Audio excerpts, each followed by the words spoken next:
Okay, we're trying again. Let's see if it lasts this time.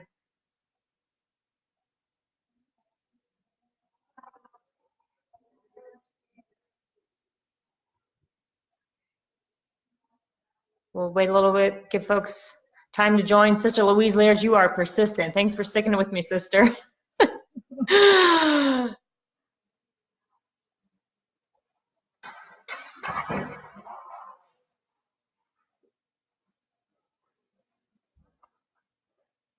All right, we'll hope that it holds this time.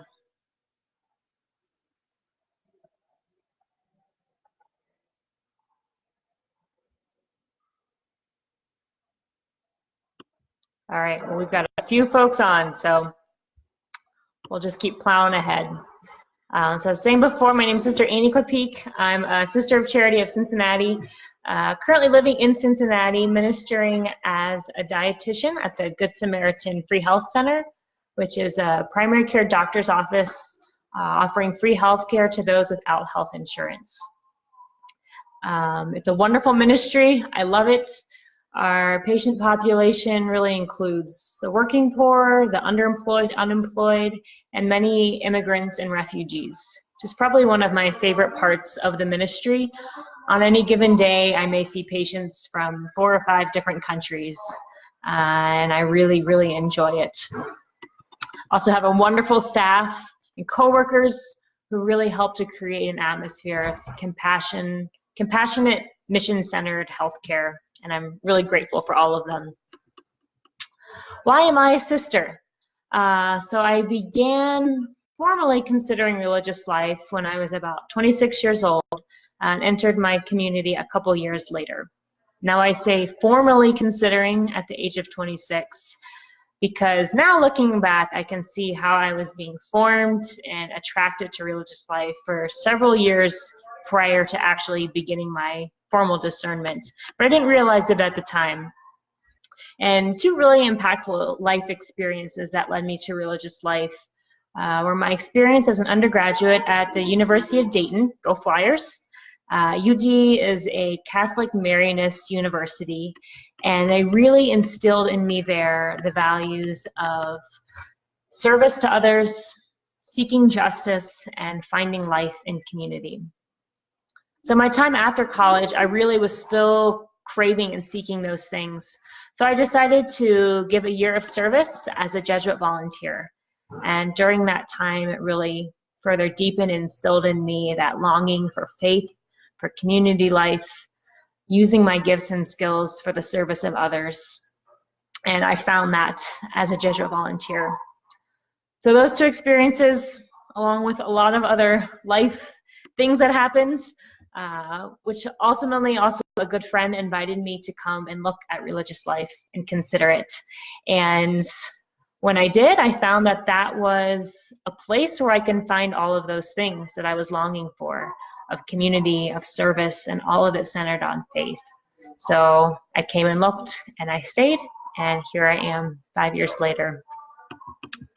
So as I said at the beginning, my job, my task this evening is to kind of wrap up and summarize some of the beautiful reflections we've heard earlier this week on fasting, almsgiving, and prayer. The common thread that I found running through each of these reflections earlier this week was relationship. And that may sound very simple, but relationship is in fact the core, the foundation, and the purpose of our lives, which is being in relationship with God. And each of our Lenten practices of fasting, prayer, and almsgiving helps us in our effort to build our relationship with God. So I'll spend some time now sharing what touched me most from the reflections these past 3 nights and how each relates to relationship. So here is the key takeaway, the connection that I found between our themes. Fasting prepares us for entering into relationship by creating space. Prayer is the entering into and dwelling in that relationship. And almsgiving is the purpose for being in relationship, which is to give ourselves for God and others. Let me repeat those. Fasting prepares us to enter into relationship by creating the space. Prayer is the entering into and dwelling in that relationship. And almsgiving is the purpose for being in that relationship, which is to give ourselves for God and others. Now let me reflect back some of the wisdom of my sisters that we heard earlier this week. From Sister Regine, we heard, fasting is intricately connected to prayer. Fasting is a preparation for prayer. Fasting creates the space and time to hear God. She challenged us to think about our time eaters, which takes our focus off of prayer and our relationship with God, and to fast from these time eaters in order to create space to listen and hear God and actually spend time in God's presence.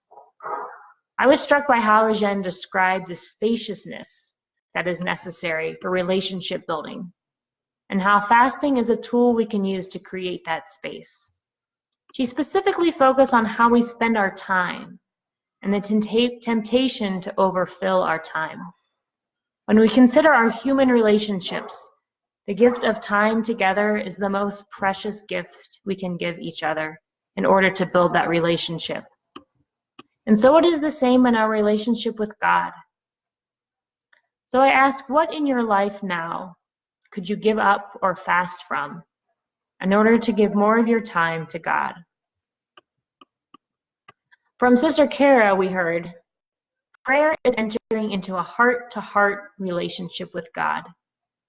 She spoke of contemplation as a way to pray, quieting ourselves to listen to God in the silence of our heart, as well as listening to God acting through the people, events, and circumstances of our lives.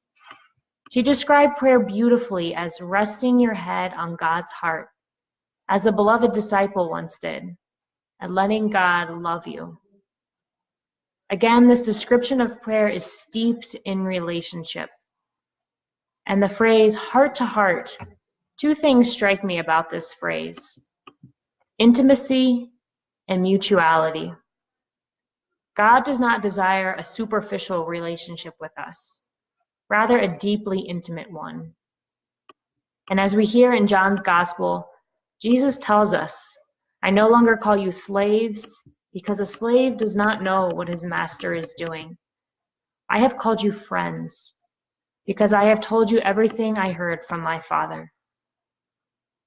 Prayer can be time to foster this intimate, mutual relationship with God. Kara also gave us each a challenge to begin our days by carving out time for silence to rest in God, and to end our days re-examining the events, encounters of our day to see how we met God, and to ask forgiveness wherever we fell short. So, 4 days in, how are you doing with the challenge so far? If you've been living into it, great, keep it up. If you haven't, today's a great day to begin. And finally, from Sister Celine, we heard how almsgiving is a call to give of our very selves, and she made the beautiful connection to the Eucharist. She reminded us how Jesus took bread, blessed it, broke it, and gave it to others. We read so many Eucharistic bread-breaking stories in scriptures. The Israelites collecting their daily bread of manna in the desert, Jesus feeding thousands from a few loaves and fishes, making himself known in the breaking of the bread to the two disciples on the way to Emmaus after the resurrection. And of course, the most important, of Jesus giving himself, his own flesh and blood. And each time we receive the Eucharist, we pray to be transformed into what we receive, to be imitators of Jesus by taking our own lives, allowing it to be blessed by God, broken open, and given freely for the good of others. To me, the Eucharist is the most important anchor in our relationship with God. St. Elizabeth Ann Seton, one of our charity founders and saints, had a deeply Eucharistic spirituality. In fact, it was the real presence of God in the Eucharist which drew Elizabeth to convert to the Catholic faith as an adult. Encountering God's real presence and being in real relationship is what our Lenten journey and really our entire life journey is all about. So this is our invitation this Lenten season. As the prophet Joel says, to return to God with our whole hearts, to use fasting as a way to create space, to enter into relationship through prayer, and to be open to God's invitation to give of ourselves. Now, finally, before I close and take time to answer any questions, I want to talk briefly how these Lenten practices of fasting, prayer, and almsgiving can also be good practices for discernment. Now, we are all in the discernment process, always, at any point of our life. Now, at times it may be really big discernment, like our vocation to religious life, to married life, to single life. It may be discernment about changing jobs, careers, a move, where we're living. But some of you out there listening may very specifically be discerning a call to religious life. So how can these Lenten practices aid you in your discernment process? To help answer that question, I offer you more questions. Fasting. I ask you, how can you create space to hear God's call? Maybe spending more time in personal prayer, attending daily mass or adoration. Could you attend a retreat or discernment weekend? Are there certain habits you can let go of in order to create more time for God? Prayer. Perhaps the most essential tool in discerning a call to religious life. How are you praying, I ask? Who and what are you praying with? Now, I ask that not to say that there's one correct form of prayer or that any form of prayer is wrong, but I ask because there are different ways of praying. And is the way you're praying helping in your discernment? And if you are not sure, if you're looking for inspiration or new ways to pray to help with your discernment, vocation directors would be great people to reach out to that could connect you to some good resources. And finally, almsgiving. How is God asking you to give of yourself, to give of the gift of your life? What is the hunger in the world that you are being asked to satisfy with the bread of your life? So I'll take some time now to see if there are any questions. Again, you can post your comments here on the page, or feel free to email them to contact us at sistersofcharityfederation.org. I have a comment of the little lad that was running behind me. Yeah, I had to change locations of where I was in the house, and I am in a house right now filled with a lot of wonderful people, including a young guy. So he's bringing some life to us around here. Let's see, I don't see any questions posting yet. One question that was posted earlier this week, I don't think got a chance to be responded to, was how do you stay present in your discernment process? And I think it can be tiresome sometimes in discernment, as we feel like we're at it for months or even years, and I guess at times can grow weary. So I think, again, finding different ways to pray to keep that question and that search fresh and alive is one thing that can help. Certainly involving others on the journey, talking to people, whether it's friends, vocation directors, a spiritual director, helps you to really stay engaged in that process. And I think also giving yourself time to rest in your discernments. Just like, physical exercise or anything, you can't constantly be going at it really hard day after day. There's days in an exercise regimen where you rest. And sometimes you need that in discernment too, of just letting yourself not look so hard at the questions. My spiritual director once gave me a really good analogy of putting things in the crock pot. you think about cooking, if you've got things on high heat all of the time, it could just get really intense and you could literally burn your meal, but you could also get burnt out on discernment. So she said, I was really just hammering away at a discernment question. And she said, put this in the crock pot for a while. Don't ignore it. Don't turn it off. Don't stop the process. But just put her on a little lower heat. And giving it that time and space can help give it some clarity. And I think it did for me. So I think that's good advice. Sometimes in your discernment is it's okay to let things simmer for a little bit on lower heat. Let's see. So question earlier this week. So I just answered that. How do you stay focused while discerning? So one question, what is your go-to way to prayer? Oh, that's a great question. For me, scripture is a real central part of my prayer. Praying with the daily readings is a really important part of my own prayer. The liturgy and the Eucharist, to me, is my own personal favorite way of praying.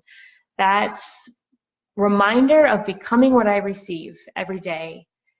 And to me, it's really helpful to be able to hand that over. Sometimes I feel like I'm not doing this good enough, or I'm not living my call good enough. And in those times, I could just think, you know what, when I receive the Eucharist, I give myself over to that, to just become what I receive. And like one of my favorite quotes from Elizabeth Seton is, do your best and leave the rest to God. And I feel like I can do that in the Eucharist. And at points in my day when I get really stressed, and I just take a deep breath and I think, become what you received. You started this day with handing it over to that transformation. So just let yourself go into that. So for me, that's an important way to pray. Being with nature is a really wonderful, rich way for me to pray. God's beauty, God's blessing is just so obvious when I'm in naturally beautiful places. So that's one of my favorite ways to pray. Oh gosh, what else? I'm learning, since I've been in religious life, have gained a real appreciation for centering prayer and contemplative prayer. I think that's something I really struggled with and wasn't very good at beforehand and didn't have a whole lot of practice in it. But something that I've still need a lot of practice, but have grown a lot in. And again, kind of similar to the Eucharist, centering prayer reminds me that my prayer experience doesn't depend on me and the work that I'm doing. It really is about just resting in God and depending on God and trusting that that work is being done in me if I simply create the time and the space and the silence and allow God to enter into that silence to do the work. So that is increasingly becoming one of my favorite ways to pray. And I have found real power in doing centering prayer in groups of people. I've had the privilege of doing that in community and doing that with gatherings of other young religious at like reflection weekends. And I've sat in a really large circle. And that's a really powerful experience of holding that silence with others in a large group. So those are some of my favorite ways to pray. Let's see, any other questions? I don't see any others coming in there yet.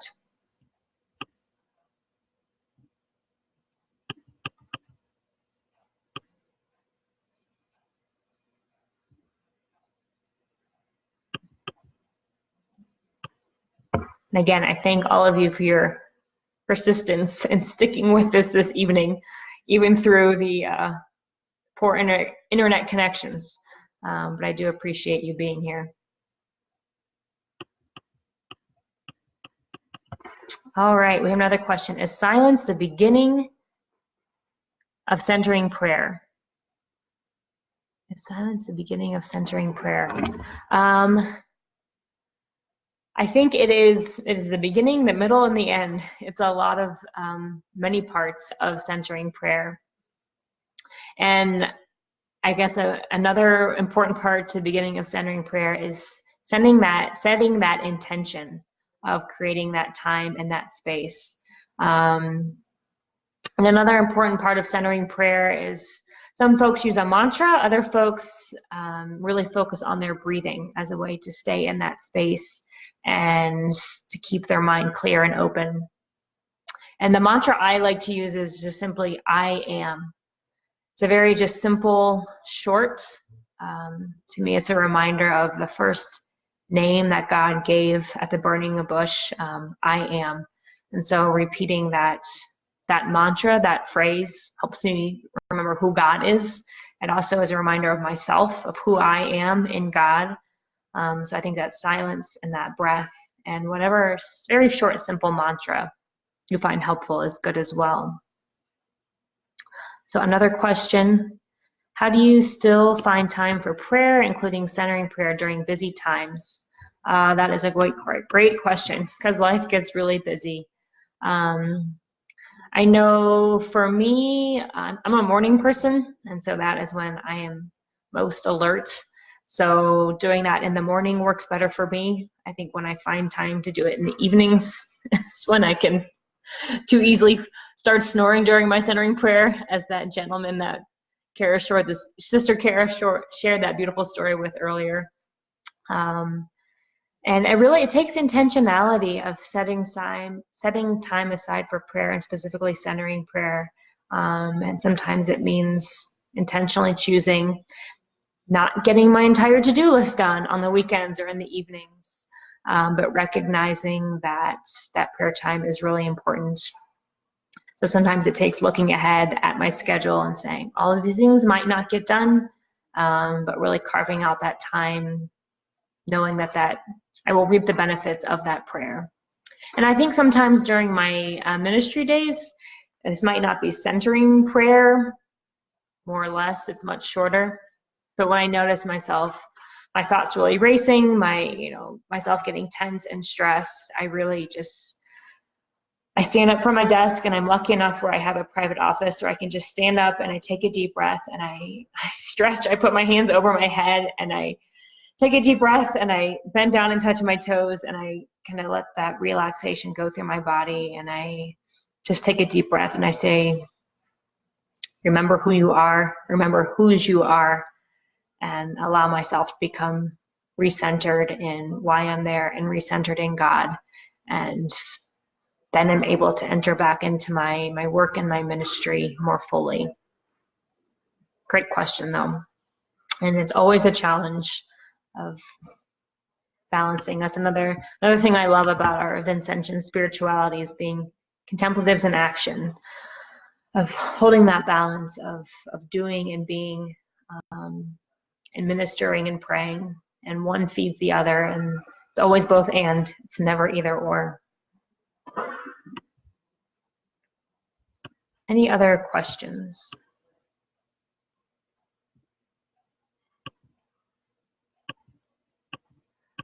So one other question, do you have any advice for someone who might be starting to discern a vocation?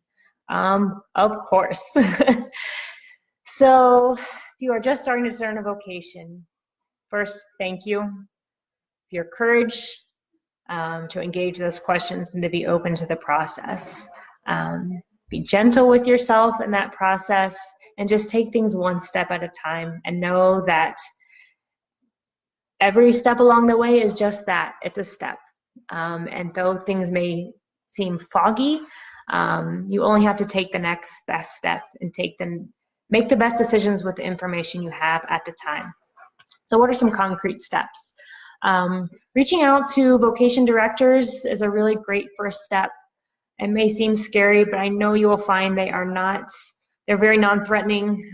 They're not aggressive. They're really great companions, and their goal is to help you find what God is calling you to. They're not going to try to pressure you or strong arm you into joining their community or to joining religious life. They want you to be where God wants you to be, whether that's in religious life or not. So that could be a really easy first step, is just exchanging some emails.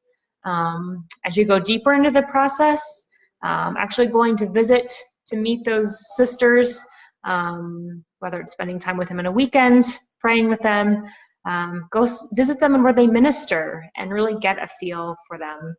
There's a lot of great discernment books and resources out there. Those vocation ministers can really connect you to those processes. If you are maybe still in college, even still in high school, and entering religious community might be several years off. As I said, doing a year of service, even though I wasn't actively discerning religious life at that time, that really gave me a taste of what religious life is, of community living, of prayer, of ministry. And I think if you're in college right now, that could be a really good way to get that flavor of religious life. So I'd really encourage you to consider doing a volunteer program and some service time to help aid in your discernment process of religious life.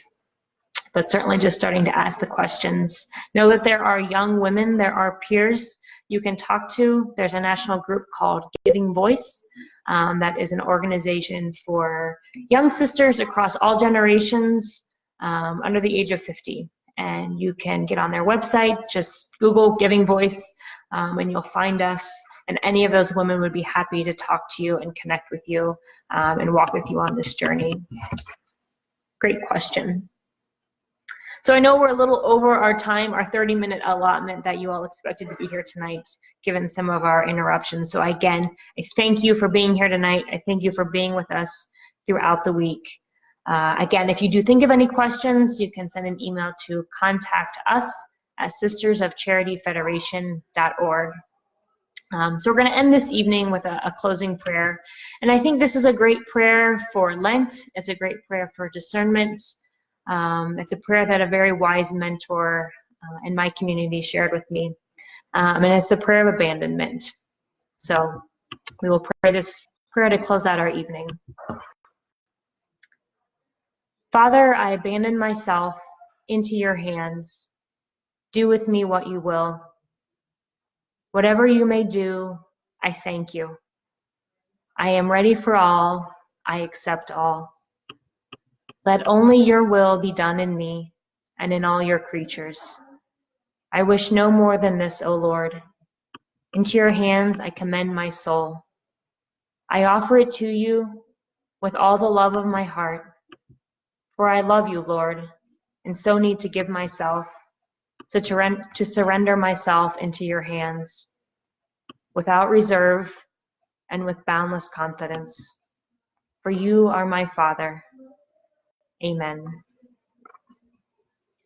Thank you all again for being here. I wish you a blessed, blessed Lent. Thank you.